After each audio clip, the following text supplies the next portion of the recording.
Yes, today we're here for the live Q&A session for Thinking Critical South Australia. My name is Lizzie Brookman and I'm the Innovation Systems Partner at Unearthed. And we're pleased to be partnering with the Department for Energy and Mining on this exciting challenge. With me today on the phone, because Zoom is not being friendly, is Alex Blood, Executive Director of Mineral Resources, and Rohan, Cobcroft, Director of the Geological Survey of South Australia, both joining us from the Department for Energy and Mining. Welcome, guys. Finally got you on. Hey, Lizzie. Thanks, Lizzie. So today our agenda will begin with a short presentation from Alex and Rohan, which I will put up and as we can go through the slides, followed by an interactive Q&A session where we would welcome all of you who are attending the session to put forward any questions you have about the challenge. Just a bit of housekeeping rules before we start. This session is being recorded. And following today's webinar, a copy of the session will be uploaded to the Challenge website and to the Challenge platform for anyone who wants to review it afterwards and see the catastrophe that was the technical issues we were having to try and get it started.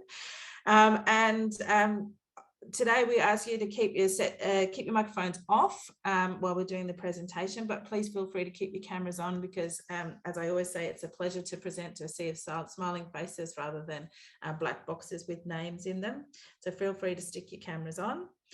I will, during the session, be popping the links to both the Challenge website and the Challenge platform in the chat. And if you do have any questions during the session, please pop those questions in the chat and I can pose them to our guests, Alex and Rohan.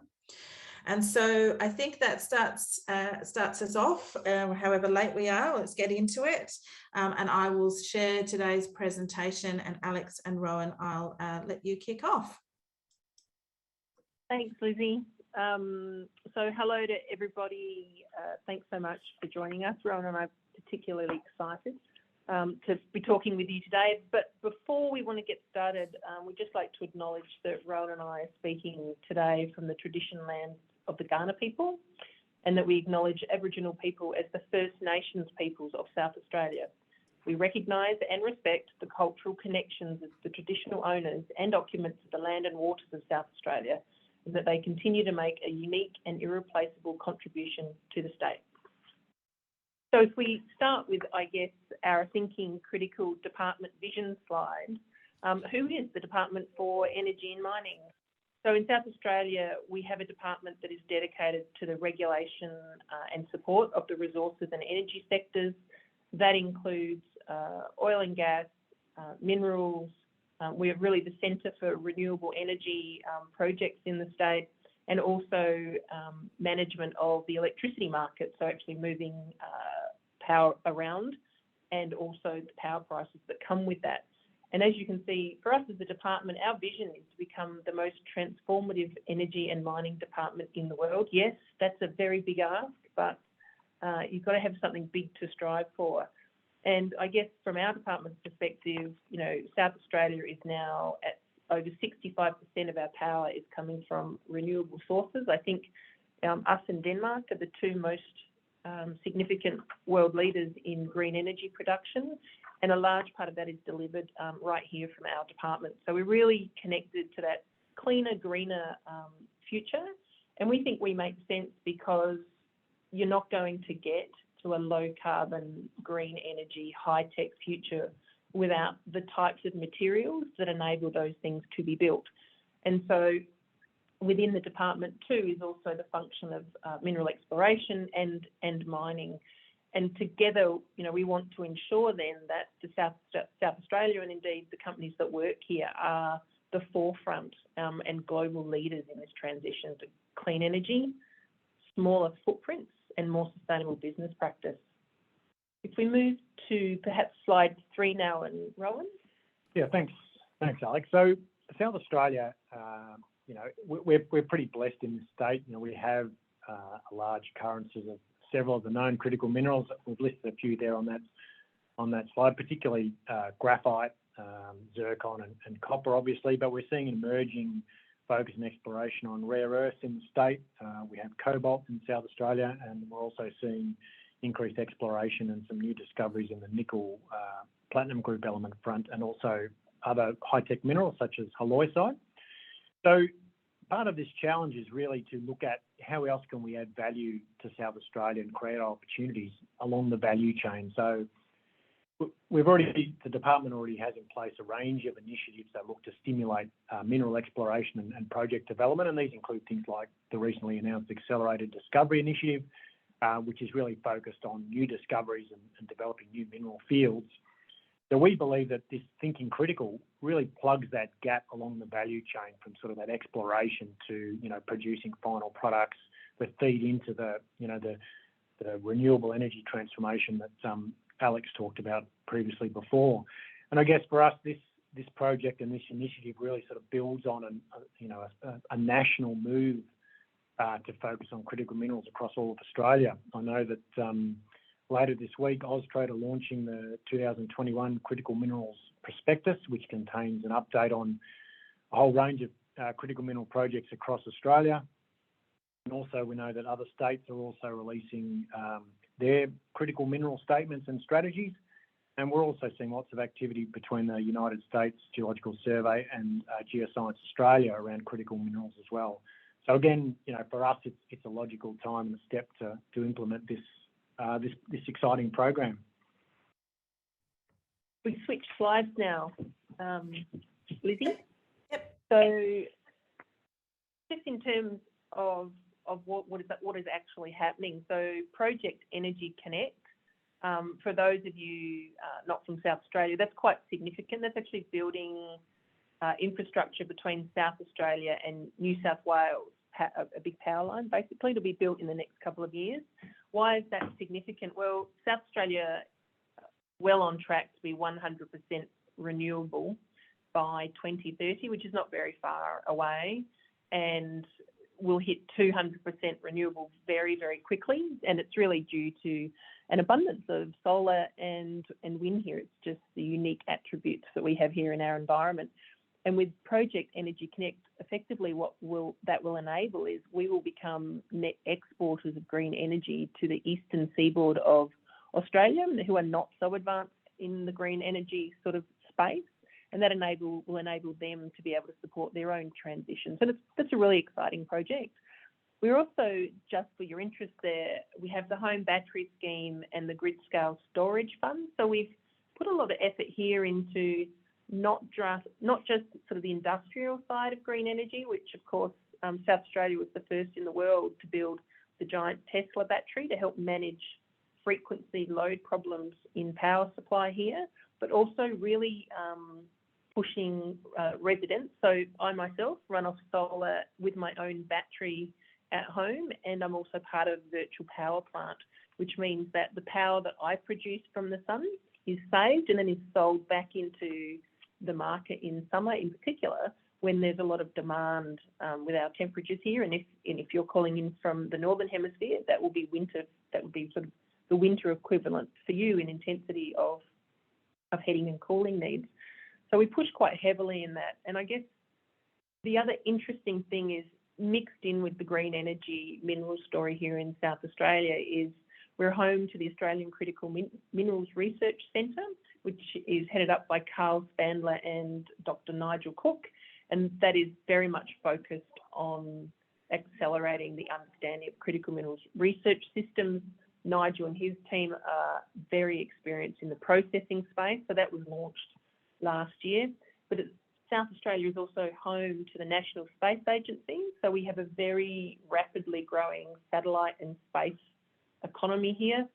Fleet Space Technologies, which is globally significant satellite company, is based here, as well as a myriad of space industries. And also we have a significant defence base for our industries. And all of that effectively really brings together a crash of R&D, technology and solutions that can be applied to many different types of industries, but whether it's machine learning, artificial intelligence, cybersecurity, green energy processing, manufacturing, it all sort of comes together into this very rapidly growing. In the last couple of years for us, South Australia's position in the engineering and tech space is is just going through the roof. And one of the curiosities that we did this year was Oz Minerals and the department have, on behalf of South Australian Government, have gone into a partnership. And beneath the Prominent Hill copper gold mine up at Oz Minerals site, up north of South Australia, we'll be establishing an underground innovation centre. That'll be the first in the Southern Hemisphere, and that will be open for people across many different businesses types who are looking for an environment that is either absolute darkness, absolute quiet, where you may want to test the ability to work in higher temperatures, high humidities, but also you may want to test your equipment away from a lot of the electromagnetic radiation that is present above ground. That's another sort of curiosity, but an exciting curiosity that South Australia's leading. And if we mix that all up, we think that makes it very relevant to the whole thinking critical from a critical minerals sort of perspective, I guess, isn't it, Rohan? Yeah, absolutely. Yeah, no, that's good. A good summary. If we move on to the next slide, which is sort of, I guess, a bit of the rationale behind, well, why are we doing this? Why partner with Unearthed? Why thinking critical? And that, as we sort of alluded to before, we see this opportunity to plug the gap in the value chain for South Australia, and really we're trying to leverage off the global community to assist in providing possible projects, ideas, and concepts. We sort of first dipped our toe in this global community water a couple of years ago when we ran an open source data science challenge trying to generate new mineral systems and prospectivity targets in an area of the state. And, we had over 2,000 entries from across the planet. So, by opening up this a challenge or a project in this way, it just enables us to tap into the global market and people with, ideas from far-flung corners of the globe. So for us, we see it as a great way to tap into that pool of thought. And as I said, it also highlights South Australia. Alex has already talked about the renewable revolution that's underway in mining and exploration sector. So, we believe that this challenge and the projects and ideas and concepts that will come from this challenge dovetail quite nicely into that progression and some of the other projects the state is running on. Also, by partnering with Unearthed, it allows us to reach groups and networks that, in our space in Adelaide and in our department, we don't normally cross paths with while we're conducting our everyday business. So, a lot of you may not be on South Australia's radar, but, we see this challenge as a way of raising your profile as well, see what's happening in the state. So, yeah, we're really excited to be part of this challenge and genuinely believe we'll come up with some great ideas and project proposals going forward. So I guess we can then move to the next slide, Lizzie. And so I'm hoping by this stage you're sort of thinking, what are they actually after? Which is a really solid question. The simple, I guess, answer to that is we don't really know. That should fill you with confidence because there is no wrong answer. But really, what we're interested in is, the value of critical minerals to support, society as it moves forward is more than just discovery of minerals. It is how to process it. It is, there are so many complexities in the processing of critical minerals, and therefore there is no one way that you can do that for every type of mineral system. Therefore, that is right and is open to new ideas, technology, how you process, how you do it using less water, producing less waste, using it with better energy sources. There's no constraint there. But then also, once you have a processed commodity, the manufacturing side, whether that be magnets, whether that be batteries, whether that be satellites, the manufacturing component of critical minerals is also of interest to us. And so we've used this open, global reach to really try to invite people into South Australia who inhabit that supply chain or have ideas, technologies, or have a business that is part of that whole value chain, because we believe, we should all be striving to close the loop a little bit. And here we think the advantage is that, we have a rapidly growing, a very active R&D and innovation centre. You couple that you're right next door to not just the mineral wealth of South Australia, but also the rest of Australia. You mix that in with Adelaide itself, which is a great place to live. It was 2021, I think we made most livable city in Australia. Yep. Thank you very much. We'll take that one.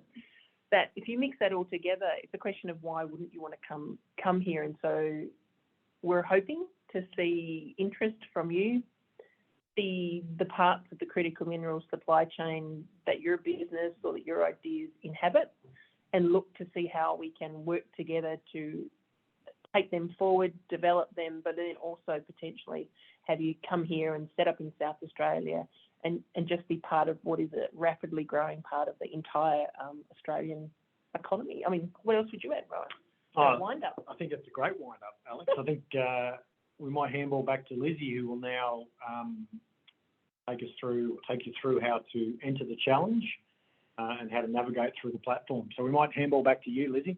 Thank you. Thanks, guys. And thanks very much for the presentation and sharing a little bit more about the challenge and this fantastic opportunity there is for those working in critical minerals.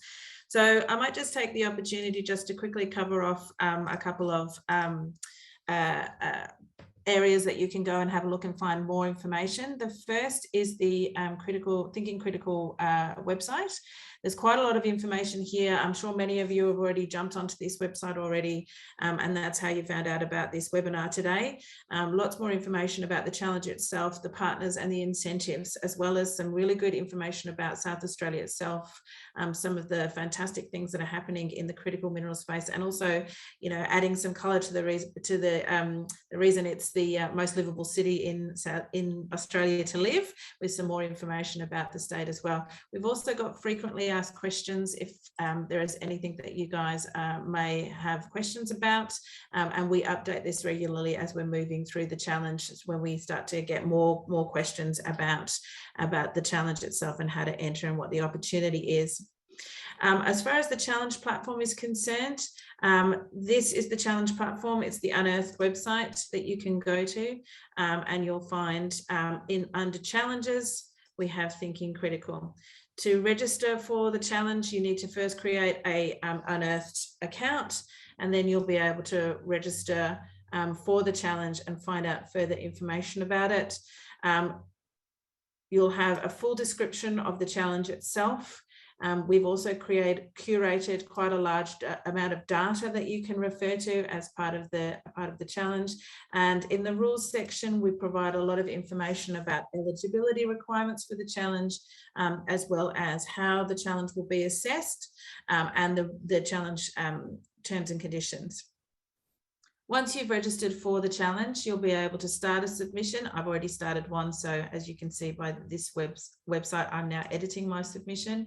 You have the opportunity to enter this challenge as a team or as an individual. Part of the submission process in step 2 allows you to provide a public overview of your particular business and your submission, and this will be visible to everybody who participates and registers for this challenge.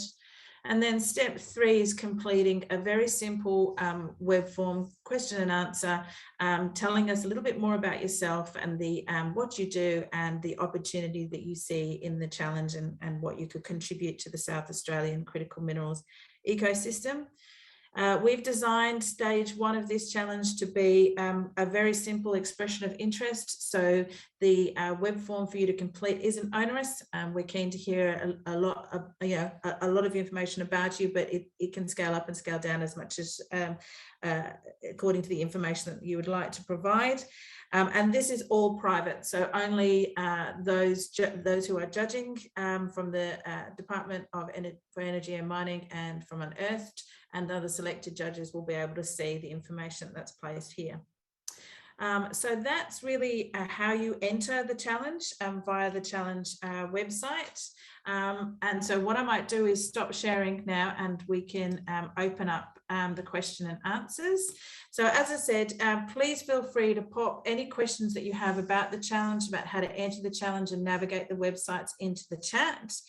And so whilst I wait for you guys to think of all your fantastic questions, I might pose the first question to Alex and Rohan. Guys, you have explained that you're focused on I guess, processing and manufacturing. Can anybody who works with critical minerals apply for the challenge? Do they have to be processors and people that work in manufacturing? You guys are on mute at the moment.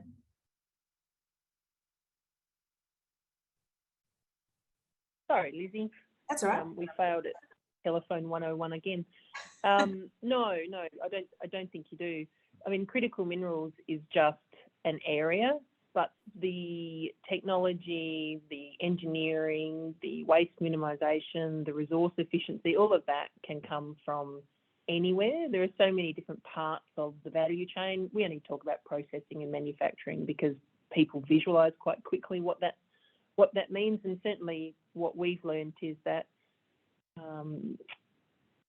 industry, people who provide solutions are often agnostic to the industry. It's for industries to recognise that there are very smart people who can solve their problems, and one solution may apply to many different problems on very many different industry types.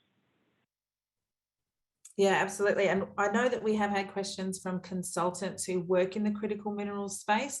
Are those sort of peripheral businesses able to apply as well? Yeah, no, we'll take anybody who's got an idea or a project proposal. Challenge, absolutely. Okay, awesome, thank you. Now we have a question from Bill Hayward, who's asked, when will the judges be known? Oh, so we will announce that probably early next year, but we know that Karl Spanberg from the Australian Critical Minerals Research Centre is on the judging panel. Lizzie, you're on the judging panel. I'm on the judging panel, and we're just confirming and finalising two of the other judges, and we'll let people know early in the new year. Fantastic, thank you. And I think, Karl, we have you on the line as well, so feel free to jump in and say hi. All right. Hi, Karl. Thanks for joining us today. All right, so moving on to another question. I know that we've had a few innovators contact us and looking to understand whether people that are participating in this challenge will need to move and permanently to South Australia. Can you help clarify that point? Sure. So no, someone doesn't have to move their entire operation to South Australia, though. You know, South Australia is a very good place to live and work, and it has great businesses and support here. There would be an interest in some sort of satellite office establishment or connectivity to the state, which is part of this as well. So some sort of operational footprint here, even if individuals don't necessarily move here themselves personally. Does that make sense, Lizzie? Yeah, it does. I think, and I think we've touched on that in one of the FAQs on the website. I think the real focus of the challenge is really to help build out the South Australian ecosystem, and that can be done by moving to South Australia, but also through satellite office or sales office in South Australia to help foster that connection with the ecosystem and contribute. So I think it's good to be able to clarify that point, that you don't have to move your entire life to South Australia if you see this opportunity. We have a question. So Lizzie, just before you go on, it's probably also worth noting that, you know, many of the incentives are really geared around, you know, assisting companies or assisting people if they want to make that move, you know, how to work in South Australia, who to connect with. So that's, you know, a pathway that people want to take, then, you know, that's something that is covered off in the incentives program as well. It's a really good comment. Yeah, that's awesome. And actually, I might ask you, Rohan, to just elaborate a little further on the sorts of incentives that we have in the challenge that are available to the winners of the challenge. And this also goes to Gary's question that's just come in, which is, where is the office space envisaged for the winners? I know that we have a range of incentives. Can you take us through those? Yeah, sure. I'll just do it. It's quite a long list, so I'll just sort of, you know, pick a few out to start with. So Core Innovation Hub, many of you may be familiar with Core. They have an office here in South Australia, and the department is a supporter of Core. So they've They have a landing pad, which they'll provide complimentary access to the 5 winners. That'll be at their new Lot 14 home, which they are currently building. Lot 14 is like the major innovation, space, defence, cyber security, AI sort of centre, and they will be opening in, I think, March next year. So they're offering office space there. And again, they're able to connect people into the local ecosystem and suppliers and businesses operating in that space and innovation and high tech sector and nationally as well. The incentive partners, Hughes PR is offering the opportunity to develop business strategy and branding advice for companies coming into or opportunities coming into South Australia. We're also providing opportunities through IMARC. In 2022, their conference in 2022, which includes panel and interview sessions for relevant streams. So again, exposure to our national and international network. And we've done that quite a bit, haven't we? Because there's a couple of major national groups that are offering high-profile placement for people coming out of this challenge, which is great from a national and an international, I guess, sales, branding and awareness perspective. Through the University of Adelaide, there's access to key technical staff, so Karl Spanberg and also Nigel Cook, in terms of consultation or advice on processing critical mineral space. Also access, so Department of Trade for Trade and Investment are offering invitations to register for various programs on their landing pad program. Again, just assisting companies with advice on how to enter in South Australia. Our Office of the Chief Entrepreneur runs a number of programs designed to get people capital raising ready and connect them and make sure that they have the right business systems in play, which of course, the difference between when you first start up and you take that significant step into your first couple of million revenue base is significant. So the Office of the Chief Entrepreneur plays a significant role in supporting people on that journey as well. So that would be a great way for a business to grow. We've also partnered with AusIMM, and there's a couple of different things they're looking at offering in terms of media and communications, publishing articles about projects and proposals, and also course registration and membership as well. And we're continuing discussions with Innovation and Skills as well, and a couple of other incentive partners as well. So that list will grow as the competition, as the challenge runs over the next few months. There's a number of funding mechanisms available in South Australia as well. The Innovation and Research Fund that is administered by Department for Innovation and Skills, which has quite a significant capital investment, and there's a venture capital fund as well. So there'll be a number of ways to connect into the sort of funding that you do need to be able to grow and expand a business base. Yeah, fantastic. And I'll also mention we also have the $250,000 prize pool as well, which the winners will share, which goes to be able to support your entry and set up in South Australia. And as you mentioned, Alex, there's I guess assistance and support outside of the incentives for the challenge as well, and that includes government support with visas and migration agents that can support with anybody who's coming from internationally to South Australia as well. Yep. And that our Office of the Chief Entrepreneur is very active in that space.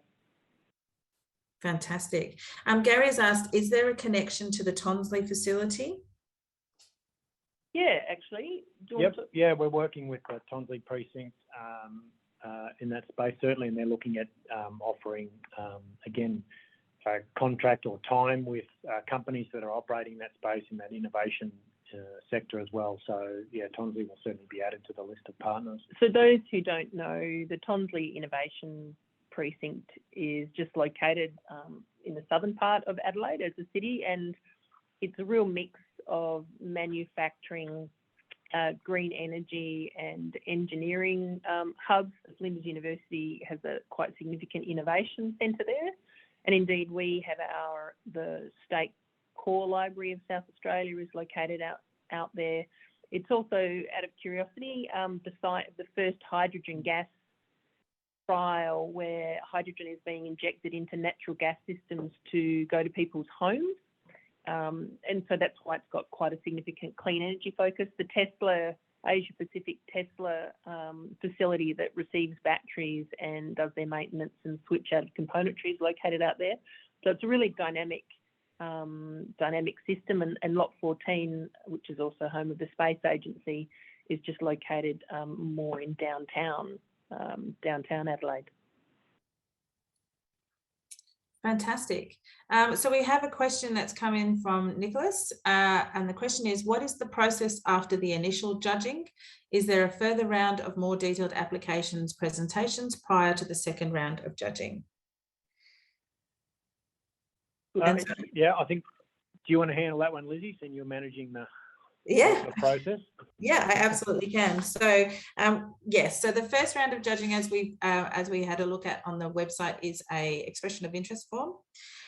What we'll be doing when the challenge closes is reviewing those submissions, and we'll be developing a shortlist, and we'll be inviting those shortlisted participants or innovators to put forward a more detailed submission for the second round.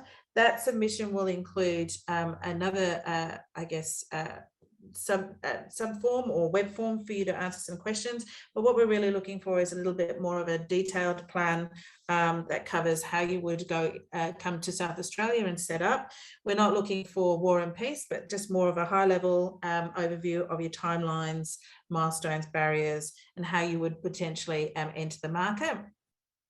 And we're also looking for a 5-minute video that talks a little bit about yourself and introduces yourself so we can get to know you a little bit more. Those submissions will then be assessed, and the 5 winners will be chosen from that shortlist. Hopefully that answers the question. If you have any more, please jump in. What we might do is just cover what the assessment criteria is. And so we are focused on looking at innovation, feasibility and impact in the first round, and really looking to understand how your proposal can both support the entry into the ecosystem and provide that innovation and contribution to South Australia. Rohan, did you want to elaborate on what you're looking for there with the assessment criteria? Yeah, so there's really, I guess in summary, there's three criteria that things will be judged, that submissions will be judged against. So, one is innovation. How unique is your proposal for South Australia, and does it really offer that? Does it offer that step change for the critical mineral sector, and add value to that critical minerals value chain that we sort of talk so much about? Feasibility as well. So, how practical is the implementation of your proposal at this point in time, and I guess relevance to the sector as well. And then, part of that is, well, would your proposal require significant additional investment before being started? So again, that measure of feasibility, and then impact. How large is the potential impact on the sector in South Australia, and some sort of assessment on, the impact on economic impact for South Australia. So that's sort of the three main criteria that project ideas and submissions will be judged against. Yeah, fantastic. And these are all weighted evenly, aren't they, Rohan? That's correct, yes. Yep. Fantastic. All right, I might move to a question from Craig. His question is, would an enhanced energy solution to support critical minerals processing and all other industrial applications be an appropriate offering? I think that's up to you. Yeah. We're sort of open to see what comes in. South Australia is very active in all sorts of hybrid energy plants out at Oz Minerals, in the wind, hydrogen, solar, hydro sort of space. So always interested in that. It's a key part of the state. Yep. I guess it is probably worth noting as well that, while there will be, some winners, there will be a list of projects and proposals that, will no doubt draw interest from other government departments. So, there could be opportunities for, follow-up projects or discussions post-challenge as well. definitely. Yeah, thanks, Rohan. That's a really good point to say that it doesn't end with the 5 finalists. There's opportunities across the board, and this is certainly an opportunity to get yourself and your business in front of a broad audience and see the opportunity in moving to South Australia or setting up in South Australia. So moving on to Gary's question, he's asked, are the winners expected to work in some sort of collaborative capacity during the process or ongoing? No. It's the people applying for this are really, I guess, applying to take advantage of the opportunities that we've put together with yourselves, Lizzie, but it's them as a business. It's not Unearthed or government. We're not here to run businesses. Yep. We have a slightly different remit, I guess, is how I would answer that. Yeah, and I think with the incentives that we've provided, there is an opportunity to network and become part of the broader ecosystem, but not necessarily having to collaborate unless that's something that you guys were looking to do. No, and we've worked very carefully with key organisations to make sure that one of the benefits of this entire challenge will actually be national, quite significant national and international exposure. Certainly, for example, IMARC, that has major international governments attend that conference and has very wide-ranging networks. So, the opportunity is there to be had. Awesome. Now, Vladimir has asked, if we have several projects, is there a way to present several applications to the same challenge at once? Yes, absolutely. If you have more than one project, that's fine. I would just suggest if you think that they are distinct from each other in some way, Vladimir, you may want to put them as standalone projects, but we'll sort of leave that to you. Yep. And a similar question, if a company has 2 or more potential projects which are interlinked, for example, Heliosite and HPA from Kaolin, do you make 1 or 2 applications? Well, ironically, we have a project in South Australia that includes halloysite from Kaolin over on Eyre Peninsula. I think that's really up to the company, unless we actually know exactly what it is. You're asking us to interpret, so we'll leave that, I guess, to your in-depth knowledge of your processes and products rather than advise you one way or the other. Would that sound okay to you, Ron? That's fine, yeah. Yep. Fantastic. So I have another question here. The challenge is quite open, and as you've said, you're really keen to see different ideas, lots of different ideas, and keen on supporting the innovators to put through submissions the way that they would like to put them through. Just to get an idea from you, what are the sorts of things that you are looking for that would make a successful submission? What are you hoping that the guys entering submissions can demonstrate as part of their submission that will help with the judging process? Well, I think, Rohan, you kind of ran through that from the feasibility, innovation, impact sort of perspective, didn't you? Yeah, and look, I guess it's, we realise and acknowledge that we've really sort of opened this challenge right up. I mean, initially when we were trying to frame this challenge, we looked at trying to solve a particular solution or a particular problem with, the critical mineral sector, but we quickly realised that it was almost impossible to do that. And we'd be really constraining ourselves. So for us, we've just thought, well, let's just open it right up. We just want ideas and projects and proposals that can create value along the critical minerals value chain, regardless of sort of where their focus is really. It's about generating value to South Australia from along the critical minerals value chain. So again, if you come back to that, as Alex just said, that the sort of criteria which will be judged, it's that innovation, it's that new idea, it's that feasibility of implementation and scale of impact. I guess I just keep coming back to sort of those 3 criteria is what we will look for. How unique and innovative is your proposal and idea? Can it ever be implemented? What is the sense check on that? And then again, scale of impact. But I think that's trying to keep it clear and simple is probably the best way to go. Actually, Karl, I know you're on the line, and certainly, we talked at length, Rohan, Nigel, yourself, and myself, about the challenge of and how broad the whole critical minerals space actually is. Did you want to add anything to Rohan's comments? Not really. I think, yeah, so I guess the criteria are there, and that's what you'd need to address to be competitive in this space. And one of the questions asked about the unique to SA, I think that would be, I suspect that'd be part of the application as well, is demonstrating that benefit to SA.